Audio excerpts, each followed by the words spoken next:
So, welcome to the next part of this lesson on population, and here we're going to be talking about world population history. So here we'll be concerned mostly with just looking at the data. Later in this lesson we'll look at theories to explain the data, but for now we're just looking at the evidence to understand what it is that we're trying to explain. So if we plot the population of the world since 10,000 BC up to today, it looks like this. And this is data based on the website Our World in Data, which you can find online. And the economist Michael Kramer has did something similar, going back to 1 million BC. But I've plotted it here from 25,000 years ago, or 25,000 BC, and it looks the same, just maybe a bit sharper there because of the longer timescale.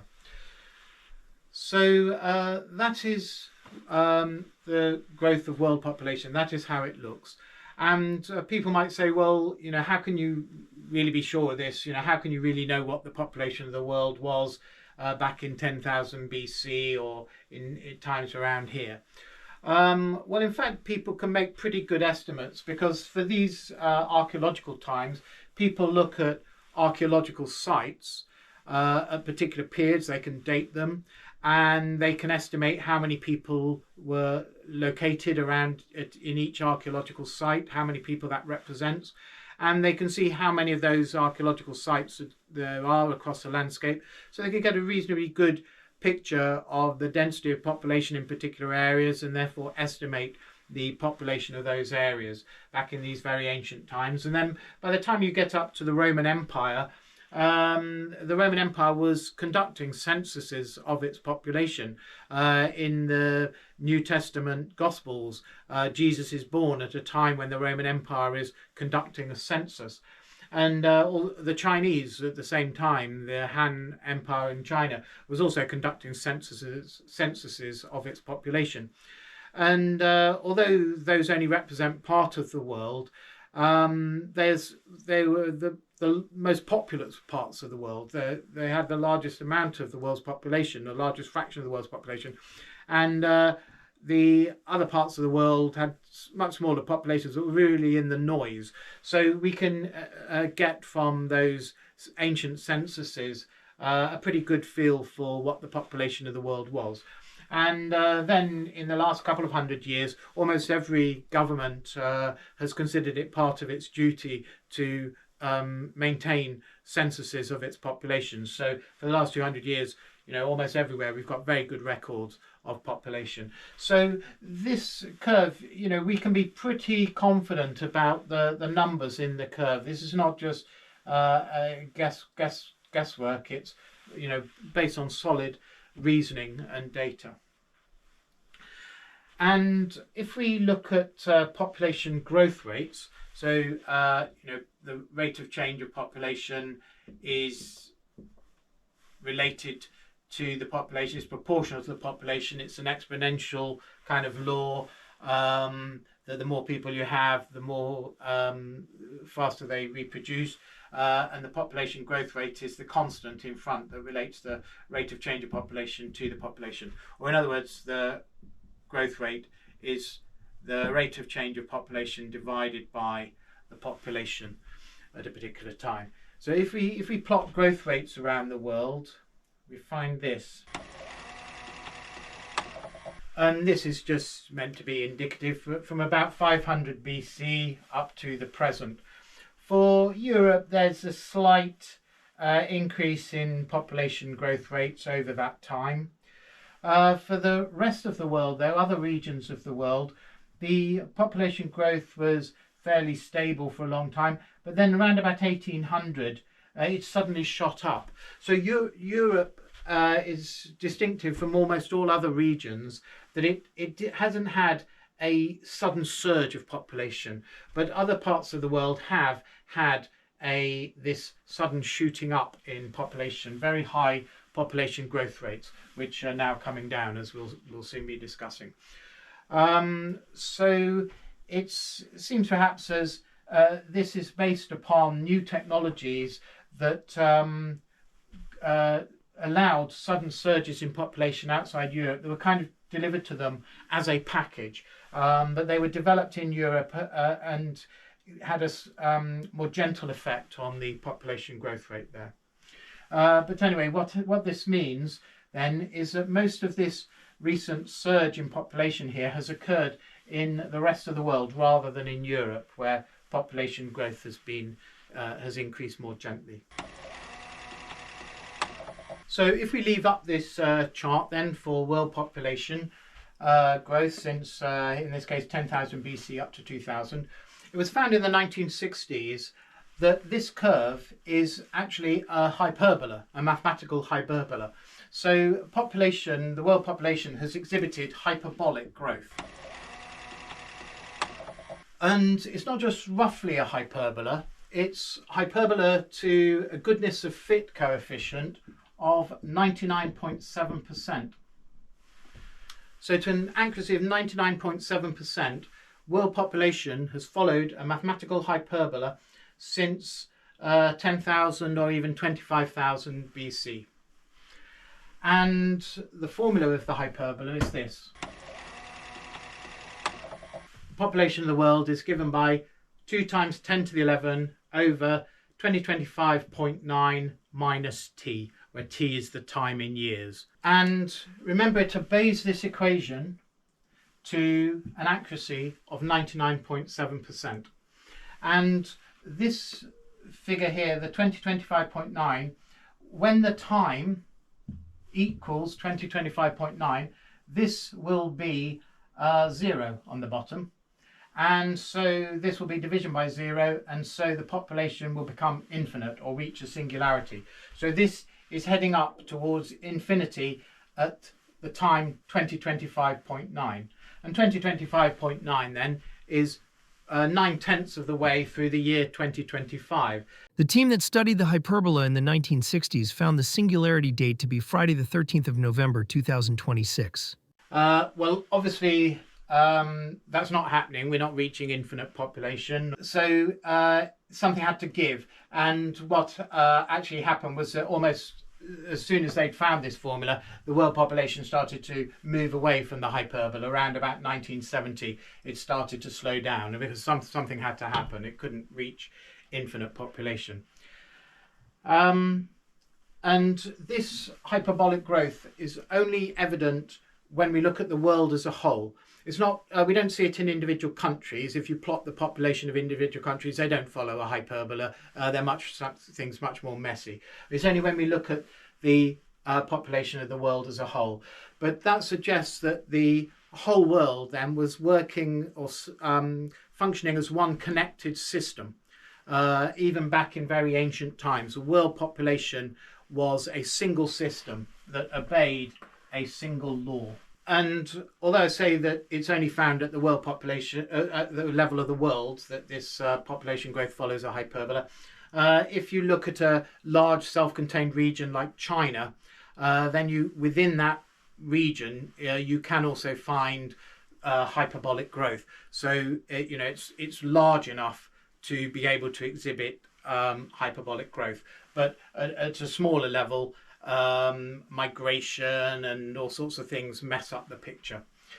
And we also know that we should do from the mathematics module that this kind of hyperbolic equation arises when the variable, in this case p, obeys the formula p dot is proportional to p squared. The rate of change of population is proportional to the square of the population. So because we know then that to 99.7% degree of accuracy, world population has been following a hyperbola, this formula, we know that since the year 10,000 BC or even earlier, world population has been obeying this formula, that the rate of change is proportional to the square of the population. So this is something that we need to explain, and if we can explain this, then we can explain the pattern we see in world population. Okay, now if we zoom in a bit on this hyperbola, which I've drawn here. So just looking from 2000 BC up to today, we see something like this. It's not a perfectly smooth hyperbola. In fact, it slowed down around the time of the Roman Empire here. And it's found that if you followed the data here up to where it started to slow down here, it was following a hyperbola that was shooting off to a singularity round about 200 or 300 BC or 100 BC, somewhere around there. But it could have reached a singularity in the time of the Roman Empire, but it deviated from the hyperbola at that point and slowed down. And then it eventually started rising again, and it's then at a more zoomed out level, it's following a different hyperbola, this one that we've just been talking about, that's tending towards a singularity, or was until 1970, tending towards a singularity in 2025, the end of 2025. And so these have been labelled the older hyperbola and the younger hyperbola. And so today we're experiencing the same sort of thing. As we're approaching a singularity, then suddenly things are starting to slow down. And this difference between the two hyperbolas can also be seen very clearly if we make a slightly different chart. So here's a plot. On this axis, the log of the population of the world, the log of these values here. And on this axis, the logarithm of the time to the singularity. So this is 10 years ago, 100 years, or 10 years before the singularity, which if is in 2025 would be 2015, 100 years before, so that would be 1925, 1,000 years before, 10,000 years before, and so on. And if we do that, if we plot the population data against time in that way, we see very clearly that there's a break here around 2,000 years before the singularity, so around 0 AD, around where this occurred. So since then it's been following this line if we plot log of p against log of time, but before it was on this steeper slope heading towards a singularity more quickly. And what you also notice if you do this plot is that there seems to have been another change of hyperbola somewhere around 7,000 years ago, so about 5,000 BC. So although on a large enough level we can see this single hyperbola, in fact it seems to have gone through different phases, shifting hyperbolas, but the overall behavior of the population of the world is to grow hyperbolically and to obey one of those equations that the rate of change of population is proportional to the square of the population, hence giving hyperbola. So I've mentioned that if we zoom in around the time of the Roman Empire, we see that the population growth moved away from the hyperbola to flatten off, so it kind of stagnated, population growth stagnated around the time of the Roman Empire. And that stagnation is seen in other things, for one thing in metal production. So this is a chart of copper production, so archaeologists can study the and calculate the amount of copper produced in the world over time, and it seems to have stagnated again at the same time as the population was stagnating. So it was growing quite strongly up to the early Roman Empire, then it stagnated, and then it started to pick up again in the last 1,000 years. And Peter Turchin's pointed out as well that this is also a time here during this period of stagnation when there are an awful lot of coin hoards. Now coin hoards occur when people bury their money in the ground to keep it safe from robbers and invaders and what have you. and then they forget to come back for it, and it's discovered by archaeologists. So a lot of coin hoards appear from this time, and coin hoards are representative of political instability. People bury their money in the ground because the world isn't safe. And so this all suggests that this deviation here represents some kind of coming up against a Malthusian limit. As we saw in the discussion of Malthusian ideas, that when people are at a Malthusian limit, it tends to be associated with political instability. So the fact that this is a time, as shown by coin hoard evidence, of political instability suggests people might have been at a Malthusian limit. And we see that with the stagnation of population and copper production, that they'd come up against some limits on resources and then felt themselves at a Malthusian limit. And then it was technological breakthroughs or discoveries of land that allowed people to break up, or new commercial routes that allow people to break through this limit, and things could start to pick up again. Okay, so we've seen starting with the basic idea of world population growth as a hyperbola. It's a bit more structured than that. If we zoom in, we can see breaks in the hyperbola and periods of stagnation. And some people have found that by zooming in on the population curve, they can see evidence of oscillations. So this is one analysis going back to 50,000 BC, so the beginnings of the Upper Paleolithic and the emergence of modern human behaviour. And they suggest that the population growth has gone through a series of surges.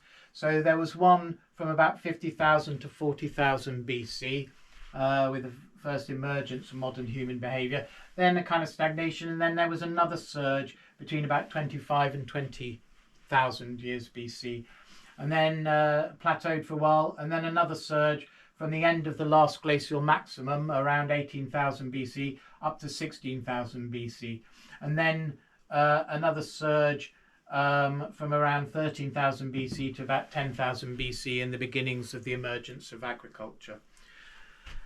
So, if we zoom out, that's just one smooth curve. But if we zoom in, we can see it actually occurred in these stages, a kind of oscillatory movement. Periods of strong growth and then weak growth. And then Alexei Fomin has found in the chart that it obeys a formula that looks like this. Looks like this. The population is equal to, we should recognize this as the basic hyperbola formula. He's using time measured in mega years, millions of years. So in the formula that we saw before for the hyperbola, it was 2 times 10 to the 11 approximately. But because he's using time in millions of years, so there's a factor of a million ori here, so that's why it's 10 to the 5 rather than 10 to the 11. There's 10 to the 6 factor taken out because we're measuring time in mega years. So anyway, that's our basic hyperbolic formula that we had before, but there's also this term that depends on a cosine, and so that produces an oscillation superimposed on this hyperbolic growth. And this cosine depends upon the logarithm. Oh, I should have said this t star minus t. T star is the time of the singularity, which in our earlier formula was 2025.9. Fomin has a slightly different singularity that he calculates, but it doesn't really matter what it is, but it's around the same time, 2025. So that's what t star is. That's time up to the singularity. So when the time equals a singularity, this becomes 0 and leading to the singularity, the infinite growth. But anyway, so this is a cosine of the logarithm of t star minus t, the time before the singularity, how close you are to the singularity. And because it's a logarithm, this means that the frequency of the cosine increases over time. And also it depends on t star minus t on the bottom. So again, as this gets smaller, as you get closer to the singularity, the amplitude of the fluctuation increases as well. So what Fomin is finding is that on this general hyperbolic growth, there are these ways that are increasing both in frequency and amplitude. Haven't necessarily done it that very well, but their frequency is shortening logarithmically, and also because of the hyperbolic effect, the amplitude is tending towards infinity as well. So that's what he finds if you look in great detail at the population charts. That's the formula that seems to fit it. And then in the case of China, Xing Chu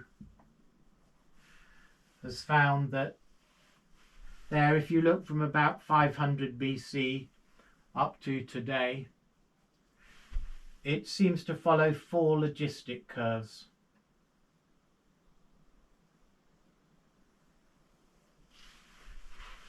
So what should be 1, 2, 3, 4. So similar to this, it's gone in a series of pulses, logistic pulses. So again, it suggests that something comes along to allow population to expand, and population does expand up to the new limit. So it's like something increases the carrying capacity, and then population expands to the new carrying capacity. So it goes in these pulses, and at a high level still it follows a hyperbola. So what I was just saying is particularly discussed by Michael Golosowski. He says that it's the surges in population are sparked off by technological revolutions,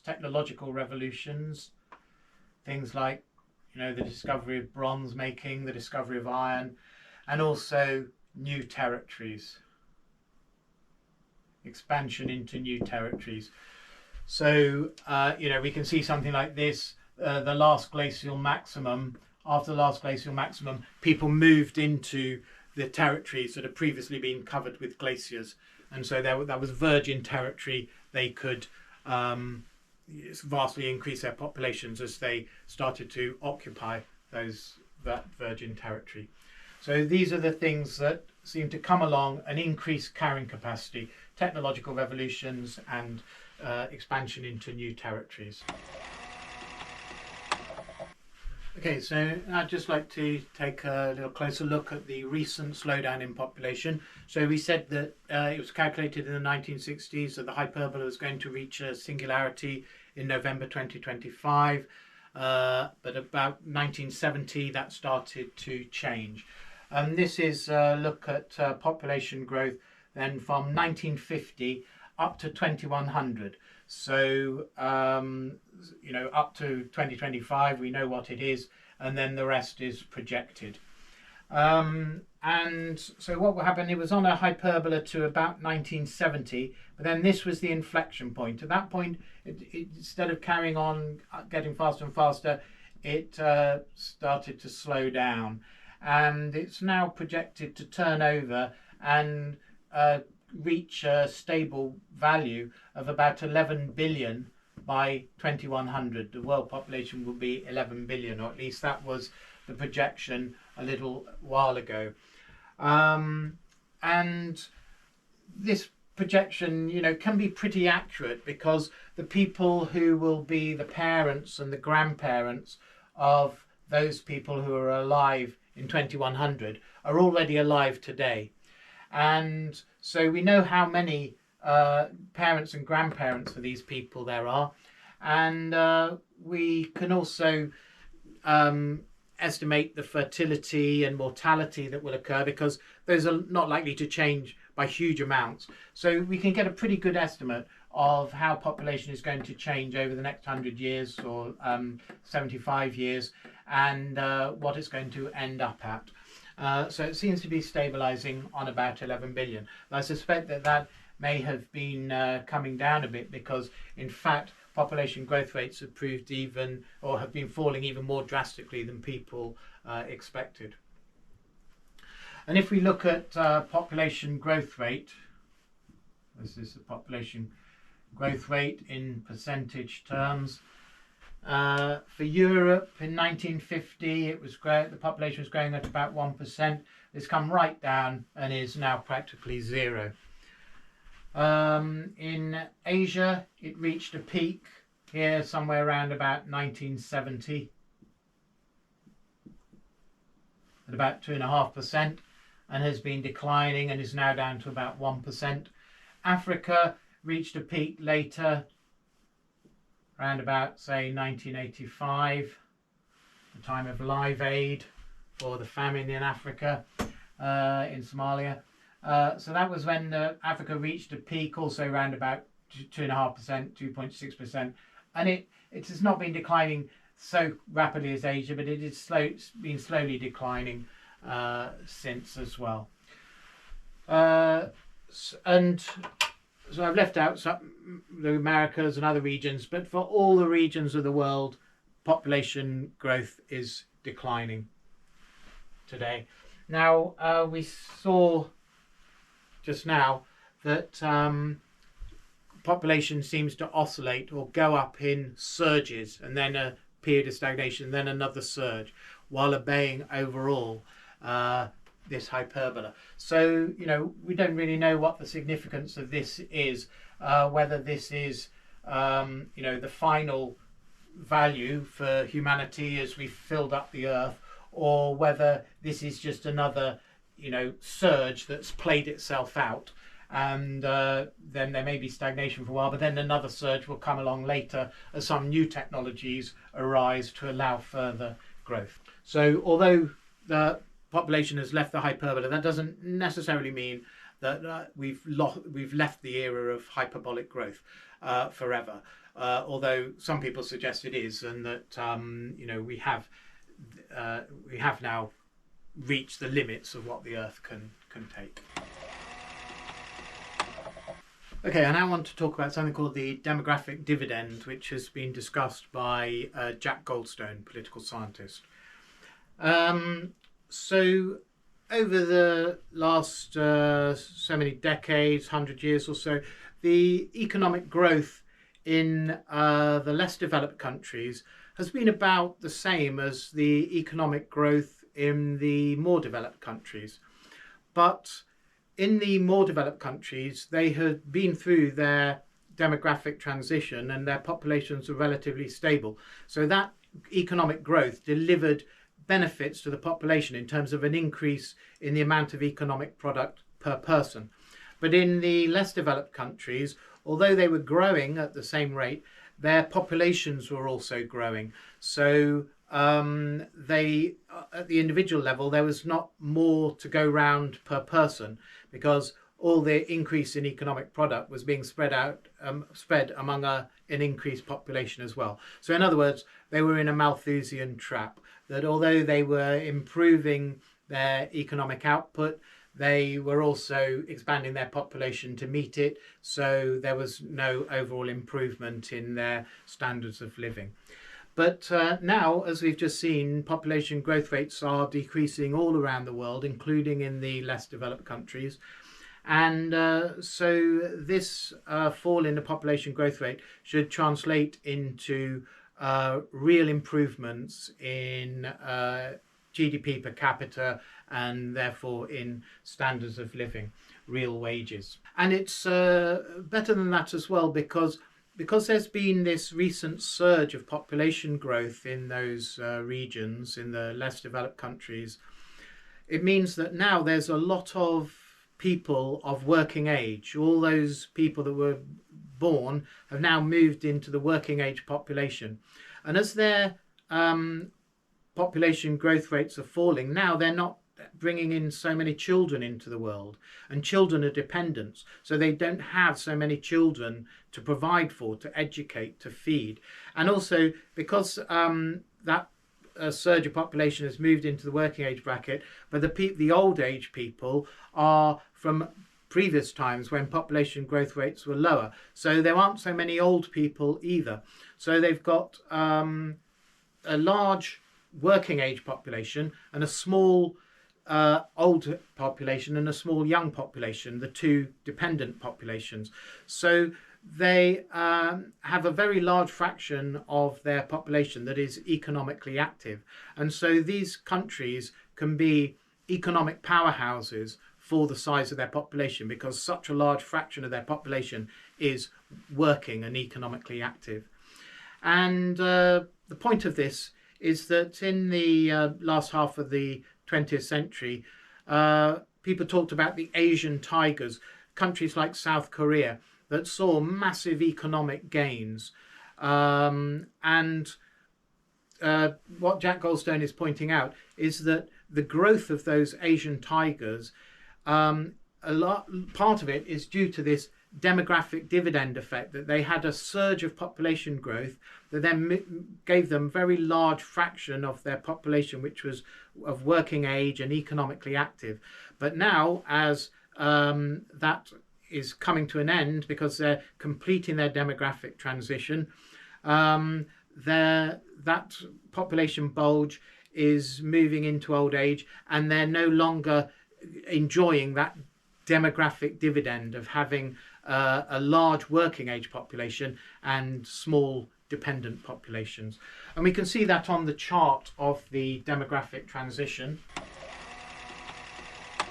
So here's a diagram of the demographic transition, the birth rate, the death rate. The death rate comes down, and then the birth rate, it drops later and comes back down also to match the death rate.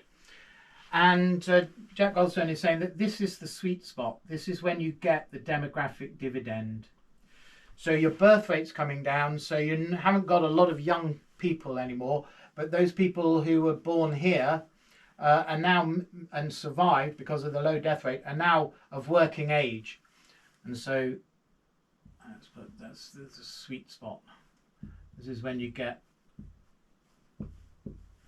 the greatest economic growth, the greatest demographic dividend. The Asian tigers in the second half of the 20th century were in that sweet spot, and this accounts for a lot of their growth. But now, as they're moving out of that sweet spot, we should expect their growth rates to fall, and indeed they are falling. That is explaining it. But other countries are moving into this sweet spot, so we should see those as being the powerhouses of economic growth around the world. And Jack Goldstone says that there can also be a kind of secondary bounce.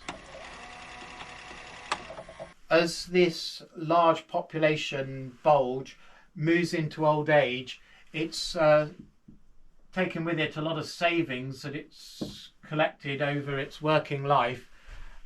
So those savings are available for investment by businesses to expand their businesses and grow the economy. So as they move out of the sweet spot, but then you've got the population bulge in old age, their savings are driving investment in the economy, and also spending. So as people become old and start to spend their savings, they're putting money that they've been taking out of the economy, saving up for a rainy day, they're now putting it back into the economy, and again driving economic activity. So there can be a secondary bounce of economic growth, but it's related basically to this demographic driver of economic change.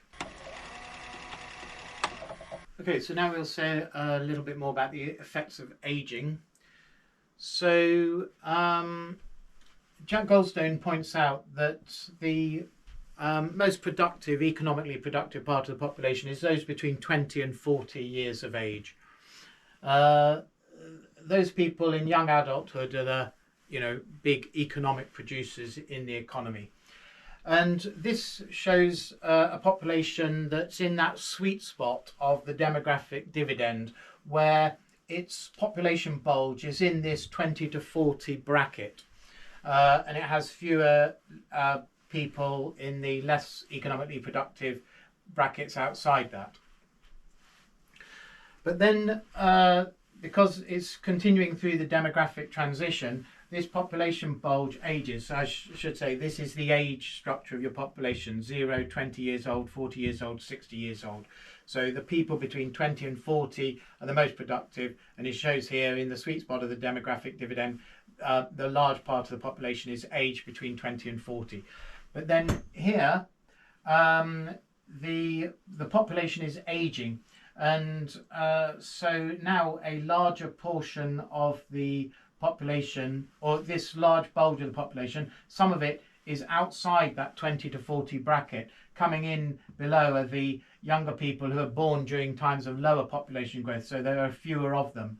And but now moving into this older bracket, the bulge is making that there be a lot more people outside this bracket here. And Goldstone says that if, for example, the median age of the population has shifted by 3 years, then that means, so that's 3 years moved on, 3 years there. So you've now got only 17/20ths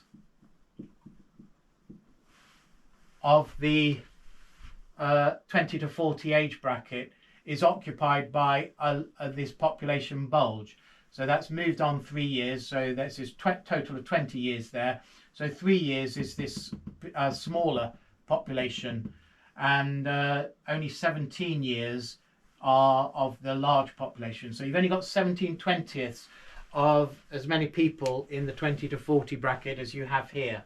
So he says that you can use this to calculate quantitatively what the effect of population aging is on economic growth. So you'd expect that if the economic growth was, let's say, 5% here, then when the population has aged, the median age of the population has increased by 3 years, then it should only be 17/20ths of 5%. And as it continues to age, the population growth rate will decrease further. And so he uses this to estimate that for the world as a whole, we should expect to see the global GDP growth rate coming down.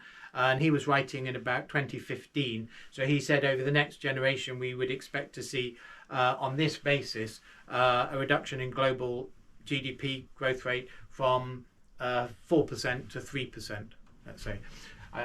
Well, that's what he says. So, so we can use this idea to put numbers to the effects of aging on economic activity.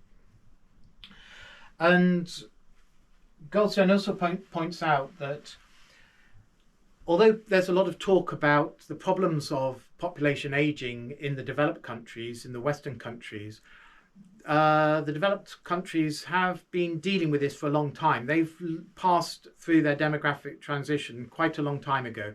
So they're used to having an aging population and the problems that an aging population brings with dependency for pensions and healthcare. But in the less developed countries, they've been used to being in this situation, in the enjoying the demographic dividend.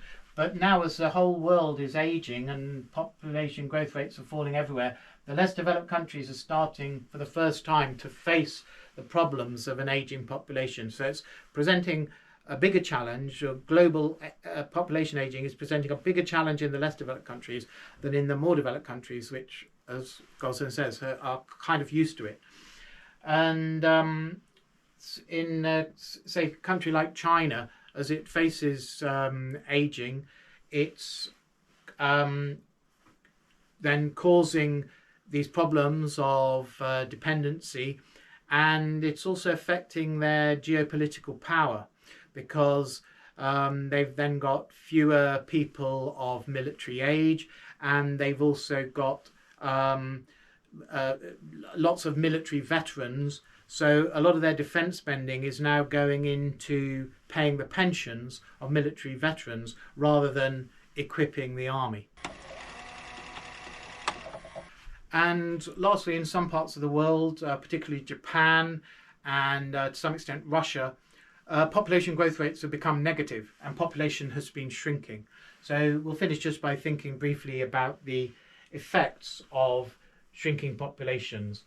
And one effect of that is to reverse economies of scale.